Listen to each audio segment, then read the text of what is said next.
नमस्कार, खबरों का पंचनामा देख रहे हैं आप। मैं हूं आपके साथ पूजा। हम लेकर आए हैं देश और दुनिया की 5 बड़ी खबरें, जिस पे चर्चा के लिए मेरे साथ स्टूडियो में मौजूद हैं कैपिटल टीवी के editor in chief doctor Manish Kumar. Doctor साहब, बहुत बहुत स्वागत है आपका। धन्यवाद। सबसे पहले नजर हेडलाइंस पर। शराब घोटाले में गिरफ्तारी से डरे अरविंद केजरीवाल आज ईडी के सामने नहीं हुए पेश, तो वहीं केजरीवाल के खिलाफ बड़े एक्शन की तैयारी में ईडी। ईडी के सामने पेश नहीं होने पर बीजेपी ने केजरीवाल को जमकर घेरा। राजघाट पर केजरीवाल के खिलाफ विरोध प्रदर्शन, बीजेपी ने की केजरीवाल के इस्तीफे की मांग। चुनाव से पहले बिखरा इंडिया गठबंधन, नीतीश ने कांग्रेस पार्टी पर बोला जोरदार हमला, कहा कांग्रेस को तो फुर्सत ही नहीं, कांग्रेस चुनाव में व्यस्त, इंडिया गठबंधन का काम ठप। कैश फॉर क्वेरी कांड में फंसी महुआ मोइत्रा, एथिक्स कमेटी की बैठक से विपक्षी सांसदों ने किया वॉकआउट। महुआ मोइत्रा बोली पूछे गए गंदे सवाल। ईडी का ताबड़तोड़ एक्शन, आपके मंत्री राजकुमार आनंद के घर ईडी रेड, 9 ठिकानों पर पहुंची टीम, तो पेपर लीक मामले में कांग्रेस अध्यक्ष गोविंद सिंह डोटासरा के बेटे को ईडी का समन। खबरों की शुरुआत में सबसे पहले बात ईडी से डरे अरविंद केजरीवाल की। शराब घोटाले में फंसे अरविंद केजरीवाल को आज ईडी ने पूछताछ के लिए बुलाया था, पर गिरफ्तारी के डर से केजरीवाल ईडी के सामने पेश नहीं हुए और चुनाव प्रचार के लिए मध्य प्रदेश निकल गए। साथ ही अरविंद केजरीवाल ने ईडी को अपना जवाब भेजा। केजरीवाल ने कहा कि ईडी का समन अवैध और राजनीति से प्रेरित है। नोटिस बीजेपी के इशारे पर भेजा गया था। नोटिस ये सुनिश्चित करने के लिए भेजा गया था कि मैं 4 राज्यों में चुनाव प्रचार के लिए ना जा सकूं। ईडी को तुरंत इस नोटिस को वापस लेना चाहिए। तो दूसरी तरफ खबर है कि जल्द ईडी अरविंद केजरीवाल को दूसरा समन भी भेज सकती है। आखिर क्यों अरविंद केजरीवाल आज ईडी के सामने पेश नहीं हुए? देखिए, बकरे की अम्मा कब तक खैर मनाएगी।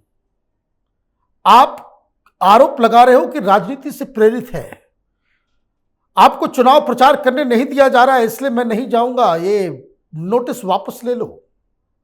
तो ये बता देना चाहिए कि भाई ये सुप्रीम कोर्ट में मनीष सिसोदिया का जो बेल रिजेक्ट हुआ वो भी राजनीति से प्रेरित है। तुम्हारे मुताबिक घोटाला हुआ ही नहीं, और जब घोटाला हुआ नहीं तो फिर छत्तीसगढ़ में जाकर के क्यों कह रहे हो लोगों के बीच जाकर के कि जब चुनाव के नतीजे आएंगे तो पता नहीं मैं किस जेल में रहूंगा। दिल्ली में कुछ, छत्तीसगढ़ में कुछ, एमपी में कुछ। आप कोई लॉजिकल बात करें तब तो बात समझ में आती है। चिट्ठी लिख दिया कि मुझे क्यों बुलाया गया है, मुझे समझ में नहीं आ रहा है। इतने नासमझ हो, इतने नासमझ है आप। ईडी के चार्जशीट में 2-2 जगह आपका नाम है। सुप्रीम कोर्ट ने कहा कि अल्टीमेट बेनिफिशियरी आम आदमी पार्टी है, तो आम आदमी पार्टी को आरोपी क्यों नहीं बनाया गया। जब आप मंगूटा से उसके घर में अपने मंगूटा से शराब व्यापारियों से मीटिंग कर रहे थे, फोटो खिंचवा रहे थे, माल ले रहे थे, तब आपको समझ में नहीं आया कि पकड़े जाऊंगा तो ईडी बुलाएगी। तो आप ही तो कहते हैं कि ईडी किसी को भी बुलाती है तो पतलून गीली हो जाती है। पता नहीं था कि केजरीवाल को यह दिन देखना पड़ेगा। जी, तो दूसरी तरफ ईडी के पास नहीं गए केजरीवाल तो शुरू हो गया सियासी बवाल। बीजेपी ने केजरीवाल को जमकर घेरा। ईडी के समन पर केजरीवाल के नहीं जाने पर बीजेपी ने राजघाट पर प्रदर्शन किया। बीजेपी के कई बड़े नेता इस प्रदर्शन में शामिल रहे। बीजेपी नेताओं ने सवाल उठाया कि अगर केजरीवाल सही है तो फिर वो ईडी के सामने क्यों नहीं गए। आखिर केजरीवाल को किस बात का डर सता रहा है। बीजेपी ने केजरीवाल से इस्तीफे की मांग की, तो वहीं प्रेस कॉन्फ्रेंस कर बीजेपी ने शराब घोटाले पर आम आदमी पार्टी से कई तीखे सवाल पूछे। बीजेपी ने हमले से आम आदमी पार्टी में सन्नाटा पसरा हुआ है। बीजेपी पूछ रही है कि किस बात का डर है केजरीवाल को। देखिए, आभास तो किसी को नहीं था कि अचानक से पलटी मार जाएगा, भाग खड़ा होगा केजरीवाल। तो ये खबर मिली थी कि सवेरे सवेरे वो, जैसा कि आम आदमी पार्टी के सब लोग करते हैं, सारे जो जेल के अंदर बंद हैं, तो भगत सिंह के चेले हैं, तो कट्टर ईमानदार हैं, और जब भी जेल जाना होता है इनको ईडी बुलाती है, सीबीआई बुलाती है, तो चले जाते हैं महात्मा गांधी के पास राजघाट में। तो बीजेपी वाले पहले से तैयार थे कि चलो आओ, आज जो है तुम्हारा राजघाट में ही तुम्हारी बेइज्जती करेंगे। लेकिन केजरीवाल आया नहीं, तो वहाँ पे धरना प्रदर्शन हुआ, केजरीवाल चोर है, नारेबाजी वगैरह हुई, लेकिन on more सब्सटैंसिव ground Bharatiya Janata party ने सीधे सीधे सवाल पूछे कि ये बता दो कि सरकार और पार्टी तुम्हारे कंट्रोल में है या नहीं है।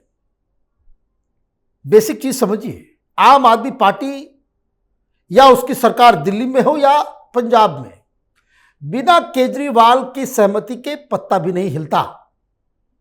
इसलिए जब सुप्रीम कोर्ट कह रहा है कि 338 करोड़ रुपए का घोटाला हुआ है, जब हाई कोर्ट ये कह रहा है कि मनीष सिसोदिया चीफ आर्किटेक्ट है इस घोटाले का, जब हाई कोर्ट दिल्ली का ये कह रहा है कि संजय सिंह चीफ कॉन्स्पिरेटर है, तो मास्टरमाइंड को पकड़ा जाएगा या छोड़ा जाएगा?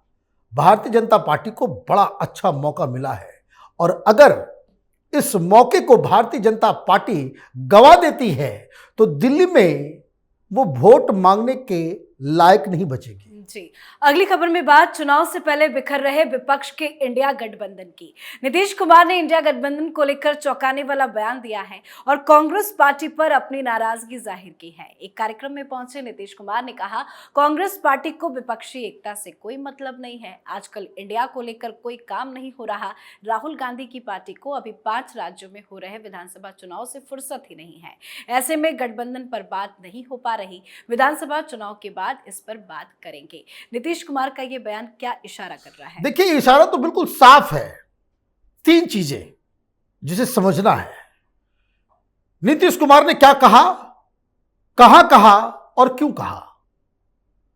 उन्होंने जो मंच चुना है वो सीपीआई के मंच पे उनकी रैली थी, कम्युनिस्ट पार्टी ऑफ इंडिया की रैली थी, उसमें वो वहां पहुंचते हैं और उस स्टेज से कांग्रेस पार्टी के ऊपर हमला कर देते हैं। अब ये कम्युनिस्ट पार्टी की तरफ से मैं आपको बता दूं, दे हैव ऑलरेडी डिसाइडेड कि लोकसभा के चुनाव में चाहे वो सीपीएम हो, सीपीआई हो, सीपीआईएमएल हो, या फिर और भी 3-4 जो वामपंथी पार्टियां जो वाम मोर्चा कहलाती हैं, वो ना बंगाल में ना केरल के अंदर वो कांग्रेस पार्टी के साथ कोई गठबंधन करने जा रही है। मतलब कम्युनिस्ट पार्टी का जो पूरा ग्रुप है वो INDIA के साथ चुनाव नहीं लड़ेगा। अब ऐसा मंच जो ऑलरेडी कांग्रेस के विरोध जाकर के खड़ा हो चुका है, तो नीतीश कुमार वहां पहुंचते हैं और ये कहते हैं कि भाई अब तो ठंडे बस्ते में चला गया। ये कांग्रेस पार्टी जरूरत से ज्यादा होशियार बन रही है। हमने तो प्रपोजल दिया था। ये नीतीश कुमार शुरू से कह रहे हैं कि भाई ये जो स्टेट इलेक्शंस भी हैं वो कांग्रेस पार्टी ही लीड करे, लेकिन एकता को दिखाने के लिए आपको कुछ 4-5 सीट अगर इधर उधर आप बांट देते हो तो उससे कोई फर्क नहीं पड़ता। लेकिन उससे क्या होगा कि मोदी के खिलाफ पूरा विपक्ष इकट्ठा हो गया है, ये मैसेज जनता में जाएगा। लेकिन आपने क्या किया, आपने धोखाधड़ी कर दी। केजरीवाल भी अलग लड़ रहा है तो समाजवादी पार्टी भी अलग थलग चुनाव लड़ रही है, सब लोग वहां लड़ रहे हैं।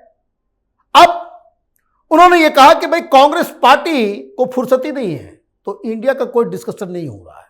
कहा ये लोग मुंबई की मीटिंग में नाराज होकर के बाहर आए थे कि कम से कम 1 सप्ताह के अंदर आप टिकट बंटवारे का फॉर्मूला तय करो। वो फॉर्मूला अभी तक तय नहीं हुआ। अगली मीटिंग कहाँ होनी है, कहा गया था भाई 5 तारीख आने वाला जो है उसमें कहा गया था भाई नागपुर में होगी मीटिंग। नीतीश कुमार ने कह दिया कि भाई कोई मीटिंग नहीं होगी, अब चुनाव के बाद कुछ होगा। तो इसका मतलब क्या है, there is no coordination, there is no communication, there is no talk. ये हवाई है इंडी अलायंस। कांग्रेस पार्टी चतुर चालाक बन रही थी कि एक बार असेंबली इलेक्शंस के चुनाव हो जाएंगे, 2-3 जगह हम जीत जाएंगे तो हम ये डफली बजा सकते हैं कि बिना कांग्रेस के लीडरशिप में कोई गठबंधन नहीं बन सकता। जी, अब बात करते हैं कैश फॉर क्वेरी कांड में फंसी टीएमसी सांसद महुआ मोइत्रा की। महुआ मोइत्रा आज संसदीय एथिक्स कमेटी के सामने पेश हुई। वो अपने हाथों में 3 अलग अलग बैग लेकर कमेटी के पास पहुंची थी, पर बैठक में ही जमकर बवाल हो गया। महुआ मोइत्रा और विपक्षी सांसदों ने बैठक से वॉकआउट कर दिया। महुआ और विपक्षी सांसदों ने पूछे गए प्रश्नों पर सवाल उठाए। महुआ ने कहा, मुझसे निजी सवाल पूछे गए हैं। आखिर क्या कुछ हुआ बैठक में? देखिए, बैठक में सवालों का जवाब नहीं दे पाई। बैठक में पूछा गया कि आप विदेश गई, किसने खर्च किए? 47 बार लॉगिन किया गया दुबई से, आप उस वक्त कहां थी? आप विदेश जा रही हैं, होटल में रुक रही हैं, तो आपके साथ कौन जा रहा है, कौन खर्चे उठा रहा है? ये पर्सनल सवाल है। यही तो आरोप है, यही तो एफिडेविट जो है हीरानंदानी ने दिया है। इसी तरह का आरोप तो इनके एक्स बॉयफ्रेंड ने लगाया। जब सवालों का जवाब नहीं दे सके तो क्या करेंगे? तो जो काम करते आइए, हंगामा करेंगे, साथ में दानिश अली। और दानिश अली के खिलाफ जरूर कोई ना कोई कार्रवाई होनी चाहिए। ये आदमी, नाम है इसका दानिश अली, और बाहर आकर के ये कह रहा है कि कमेटी के अंदर द्रौपदी का चीरहरण हो गया। द्रौपदी, चीरहरण, दानिश अली, इनके समझ में नहीं आ रहा है कि आप क्या बोल रहे हो। कोई पलट के जवाब दे दे तो देश में दंगा करवा देंगे लोग। और ये मुंह ताकने वाले लोग किसके साथ खड़े हैं? गिफ्ट लेकर के, बैग लेकर के, ज्वेलरी लेकर के, विदेश ट्रिप जाकर के लॉगिन पासवर्ड दे देना एक पूंजीपति को, ये राहुल गांधी को दिख नहीं रहा है? अरे जिस सांसद को उसकी पार्टी ने त्याग दिया, ये कांग्रेसी और उसके चट्टे बट्टे, ये पार्लियामेंट के वो तबाह और बर्बाद करने, उसको शर्मसार करने के लिए इस तरह का तमाशा कर रहे हैं। आज जो घटना घटी है बहुत शर्मनाक है। महुआ मोइत्रा के खिलाफ आज की इस कार्रवाई के ऊपर कोई एक्शन लेना चाहिए स्पीकर साहब को। जी, आज की आखिरी खबर में बात ईडी के ताबड़तोड़ एक्शन की। आज ईडी जबरदस्त एक्शन में नजर आई।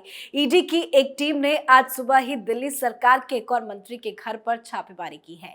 ये छापेमारी दिल्ली सरकार के मंत्री राजकुमार आनंद के घर पर हुई। ईडी की टीम ने मंत्री के सिविल लाइन स्थित आधिकारिक आवास समेत 9 जगहों पर छानबीन की। तो वहीं ईडी ने आज राजस्थान कांग्रेस प्रमुख गोविंद सिंह डोटासरा के बेटे को नोटिस जारी किया है। पेपर लीक केस को लेकर ये नोटिस जारी किया गया। खबरों के मुताबिक पिछले हफ्ते डोटासरा के आवास पर हुई ईडी की कार्रवाई में उनके बेटे के खिलाफ कुछ जानकारी मिली है, जिसको लेकर अब पूछताछ के लिए ईडी ने समन जारी किया।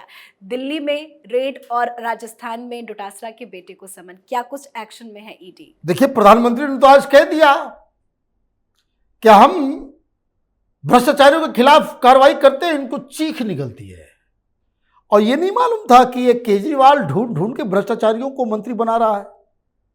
आज जो छापेमारी हुई राजकुमार के घर और उसके अलग अलग ठिकानों में, वो कोई शराब घोटाले से जुड़ा हुआ मसला नहीं है। ये भाई साहब धंधा करते हैं और ऑलरेडी जो इनके ऊपर केस चल रहा था, इनके ऊपर आरोप है 7 करोड़ रुपए का, ये कस्टम खा गए हैं। और उसको, जबकि ऑलरेडी केस है, आप इस चीज को समझिए कि केजरीवाल कट्टर ईमानदार हैं जी, कट्टर ईमानदार हैं जी कह रहा है, एक ऐसे व्यक्ति को मंत्री बना रहा है जिसके ऊपर ऑलरेडी केसेस लदे हुए थे भ्रष्टाचार के। तो अब एक्शन हो रहा है तो देखिए कोई कुछ बोल नहीं रहा है। भाई ईडी सीबीआई तो लगेगी ही, चोरी करोगे तो पीछे तो लगेगी ही। और सबसे बड़ी चीज, दाद देनी पड़ेगी प्रधानमंत्री मोदी को और अमित शाह को, जो बार बार इस तरह के अटैक कि ईडी का इस्तेमाल, सीबीआई का इस्तेमाल, तरह तरह के आरोप लगाए जाते हैं, लेकिन ये टस से मस नहीं हो रहे। जो एक्शन होना है वो एक्शन वो लगातार हो ही रहा है। जी, बहुत बहुत धन्यवाद समझाने के लिए। धन्यवाद। खबरों का पंचनामा में आज के लिए फिलहाल इतना ही। देश विदेश की बाकी खबरों और उनके सटीक एनालिसिस के लिए देखते रहिए कैपिटल टीवी। हमें लाइक कीजिए, शेयर कीजिए और कैपिटल टीवी को सब्सक्राइब कीजिए। नमस्कार।